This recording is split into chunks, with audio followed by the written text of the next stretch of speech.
അഭിമാനത്തോടുകൂടി പറയട്ടെ, മറ്റെവിടെയാണ് ഇത് കാണുവാൻ സാധിക്കുക?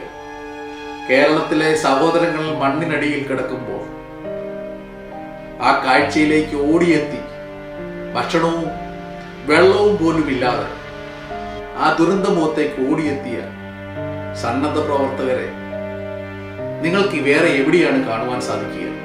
ഇത് കേരളമാണ്. ഞങ്ങൾ തിരിച്ചു വരും. ജീവിതത്തിലേക്ക് തിരിച്ചു വരുന്ന ഞങ്ങളുടെ സഹോദരങ്ങളെ പുനരധിവസിപ്പിച്ച് ലോകത്തിന് ഞങ്ങൾ മാതൃക കാണും.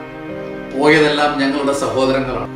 ആ വേദനയിൽ നിന്നുകൊണ്ട് തന്നെ പറയട്ടെ, ഞങ്ങൾ തിരിച്ചു വരും. എല്ലാം പറയുമ്പോഴും അവസാനമായി ഒന്നുകൂടെ പറയട്ടെ, മുന്നറിയിപ്പുകളെ അവഗണിക്കാതിരിക്കുക. ഒരു ജീവൻ പോലും നഷ്ടമാവരുത്. ഈ ഭൂമിയോട് കരുണ കാണിക്കുക. ഈ പ്രകൃതിയെ ദ്രോഹിക്കാതിരിക്കുക. വീണ്ടും അപകടങ്ങൾ വിളിച്ചു വരുത്താതിരിക്കുക.